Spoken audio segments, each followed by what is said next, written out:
Welcome to LNN News. I'm Carolyn Day Pruitt. Here are this week's top stories. The Virginia House of Delegates convened for the 2023 session on Wednesday.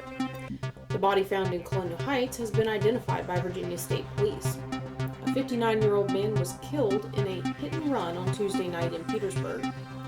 Hopewell leaders host another crime summit, and Petersburg is hosting a special MLK Day celebration. Those stories and more when we return. The most rewarding part of my day would be seeing the residents putting a smile on their faces, especially if I have family members come up to me and say, "Oh, my loved one, they said they did this with you and they loved it," and that just makes me feel like I'm making a difference in their lives. My name is Chrissy Roth. I'm the Memory Care Activities Coordinator at Dunlop House. We definitely make a difference in the lives of our residents, and I would encourage anyone to come to Dunlop House and see what we're all about. Dunlop House, more than a house, it's home. There's no place like home. That's why BSV created a simple online process where you can easily get pre-qualified for a home loan without entering a branch. Visit bsvnet.com and see how much you qualify for. Be a homebody with no sweat mortgages from BSV. Welcome back. Let's take a look at state news. At noon on Wednesday, January 11th, the House of Delegates and Virginia Senate convene in Richmond for the General Assembly's 2023 session. As an odd-numbered year, the 2023 session will be a short session, lasting only 30 days. The first day of session primarily centered around organizing for a new session in a new year, but both House and Senate committees began their work early the following morning. The 2023 session is scheduled to end on February 25th, meaning legislators will be moving quickly to consider and vote on bills. As this year's General Assembly session continues, stay tuned. We'll bring you key moments and highlight bills that you should be aware of right here on LNN News. As the Virginia General Assembly convened on Capitol Hill Wednesday, Governor Glenn Youngkin made his way to the House of Delegates chamber to deliver the annual State of the Commonwealth address to a joint session of the General Assembly. The governor began his hour-long address by assuring legislators and guests, quote, "The state of the Commonwealth is substantially better than it was last year," end quote. He followed that summary with a push for representatives to get more done for Virginians, and to do so even faster, saying that he and the other elected leaders were sent to Richmond by the people to, quote, "deliver on a vision." In addition to highlighting key areas of progress in the Commonwealth that ranged from education to health care, tax cuts to business growth, Governor Youngkin in his speech shone a spotlight on Petersburg and the Partnership for Petersburg program that his administration and Petersburg leaders have been jointly working on for much of 2022. The governor's address was not just about the positives, however. He also emphasized the need to make Virginia a better place to live by reducing taxes and increasing job opportunities. According to Governor Youngkin, Virginia has experienced 9 consecutive years of net population outmigration, more people leaving Virginia than moving in. In contrast, states that the Commonwealth often competes with for business locations and relocations are experiencing net in-migration, states such as North and South Carolina, Tennessee, Florida, Georgia, and Texas. In order to make Virginia a more attractive state to move to or remain in, Governor Youngkin called for both business and individual tax cuts and a 20% increase in the standard tax deduction, moves that are included in his 2023 budget amendments. The governor emphasized that, with the forward momentum gained in 2022, 2023 is, quote, "no time to set the cruise control," with Virginia's growth, quote, "more important than ever," as the country continues to struggle with inflation. With economists and experts issuing Americans warnings of the economic outlook for 2023, recession and continued impacts of inflation remain top of mind for Virginians and their representatives in Richmond. We'll have local news after this. So here at Titan Auto and Tire, we're a full care automotive repair center, full maintenance items anywhere from an oil change, state inspection, and also full engine replacement. Titan Auto is different because of our customer service mainly. I mean, we have some of the best trained and qualified techs in the area. Our 3 main focuses are customer safety, customer service, and community. Knowing that you're going to put them first and it's not about the dollar. Hi, I'm Dr. Sandy Elba. And I'm Dr. Adam Elba. We're chiropractors and we love what we do. We change lives on a regular basis. We go from pain relief all the way to wellness. We work with the cause of the problem, we help solve the problem, and put your life on a whole different path. If you're concerned about your health in any way, or you just want to be healthier all the way around, come see us, Chester Family Chiropractic Center. Welcome back. Colonial Heights police have opened a death investigation after identifying the body found on December 21st in the woods along the 1300 block of Yacht Basin Drive. The Virginia State Police have identified that body as 19-year-old Marcus James Johnson of Chesterfield, who was reported missing back in November. Johnson was last seen by family members on November 16th and reported missing to Chesterfield County Police on November 27th. Police are considering this an active homicide investigation, and they believe that the victim was killed in another location before being transported to the woods along Yacht Basin Drive. Colonial Heights PD asks that anyone with information or who may have had contact with Johnson to contact detectives at 804-520-9329 or at the email address seen on your screen. Johnson was last seen wearing blue jeans, a white puffer jacket, a red cap, and Toon Squad sneakers. In the evening of Tuesday, January 10th, a vehicle traveling along South Crater Road struck a pedestrian and then drove away from the scene. The incident occurred just south of Johns Road in the 2100 block, likely between 10 p.m. and 11 p.m. Police say that the pedestrian, a man identified as 59-year-old Tiff Pescatello of Richmond, was walking northbound along the road when an unknown vehicle struck him from behind. His body was discovered by a passing motorist around 7:30 a.m. on Wednesday, January 11th, and he was pronounced deceased at the scene. PGPD say that they believe the make of the vehicle is a Ford, and they are actively working to identify additional details such as the model and color. But they did confirm that the vehicle's passenger side headlight was broken on impact, and that it likely suffered additional front-end damage. Anyone with information is asked to contact Prince George Police at 804-733-2773 or police@princegeorgecountyva.gov. You can also submit a tip anonymously using Crime Solver's P3 Tips app. Months of continuous crime continue to take a toll on the Hopewell community, pushing concerned residents out into the streets recently to march against the rise in violence. Now, city leaders have held another crime summit to discuss efforts to stem the tide of crime in the city. LNN's Chai Gallahan brings us the details. Last week, the Hopewell community gathered in a protest march from Harry E. James Elementary School to Carter G. Woodson Middle School, shouting, "Enough is enough, the violence has to end." During a special meeting later that week on January 5th, Delegate Carrie Coyner and representatives from a group violence intervention program known as Real Life presented information to the City Council regarding Operation Ceasefire, which was unanimously passed by City Council but not before hearing from the police chief. The reason I'm here today, Council, is because I have fallen in love with Hopewell.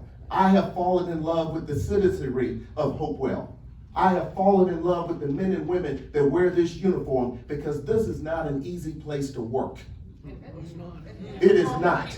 And the men and women that show up for Hopewell Police Department and do the job. And I'm looking at the sheriff right here. Sheriff, I want to talk to you for a minute in front of everyone. And I want to tell you thank you. Because the sheriff gets beat up for having his deputies out on 295. But what I can tell you, since I've been here, every time I have called your phone number, you have always answered. And not only have you always answered, you provided the resources that you have available to help us. I know the Commonwealth Attorney takes a beating, and people say Rick Newman this and Commonwealth Attorney that.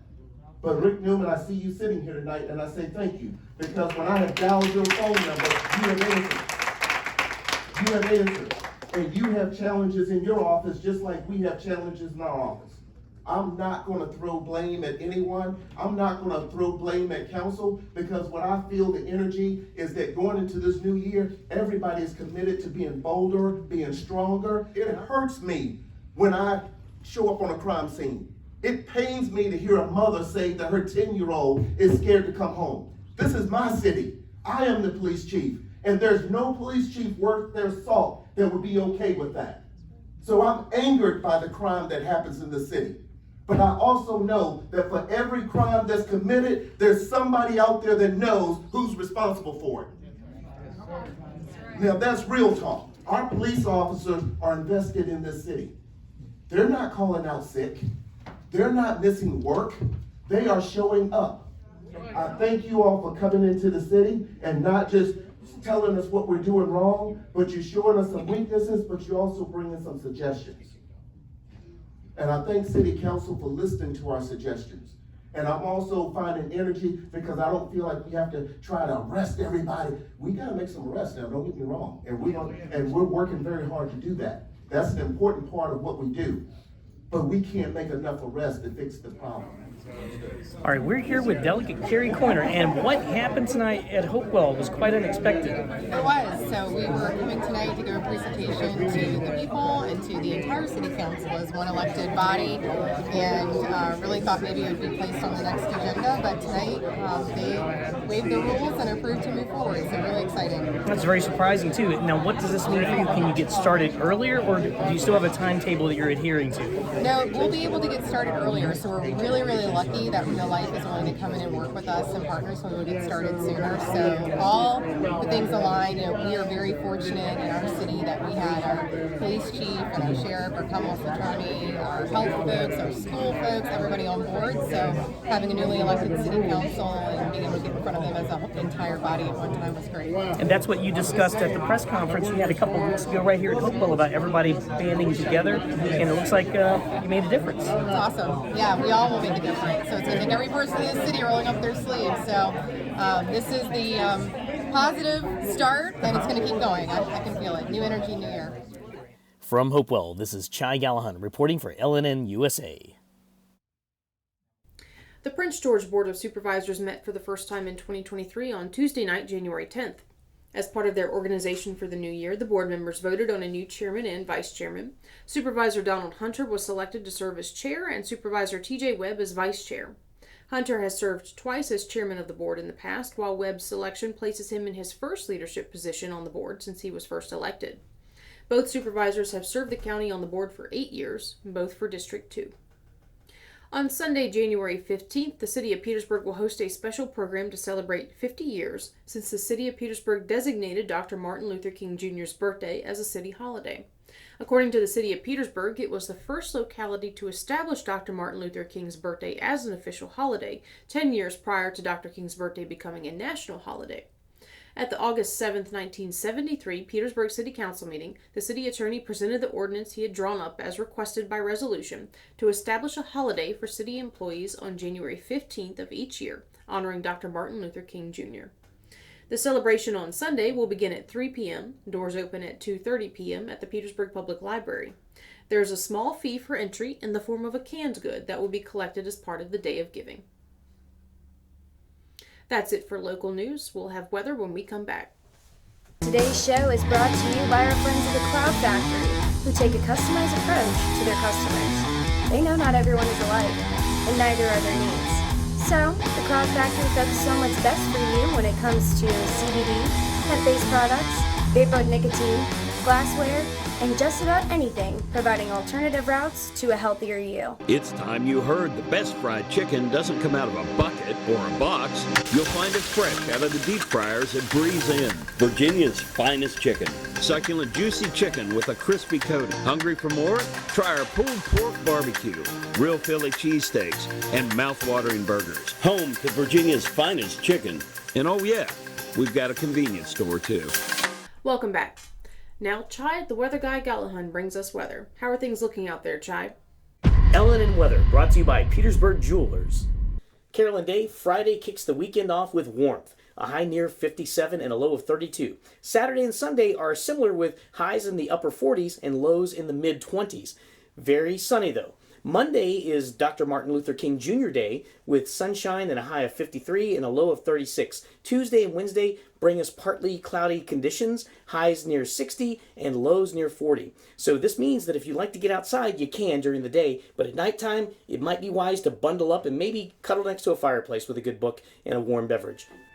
Whether it's raining diamonds or sapphire skies, add a little sparkle to your day with Petersburg Jewelers.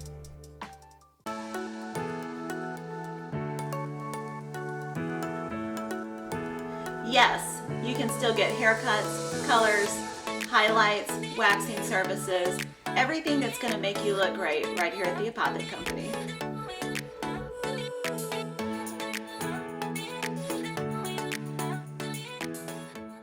Warning, these products contain nicotine. Nicotine is an addictive chemical. The Vape Guys is where you'll find hundreds of e-liquids and a huge selection from salt nic options and disposables to hemp-based products and detox. The Vape Guys make you the star with their loyalty program, superior service, unrivaled selection, and the passion for vaping you deserve. The Vape Guys, 536 South Park Boulevard, Colonial Heights. That's it for this week's newscast. Next week, we're shaking things up and bringing you a new format of the show.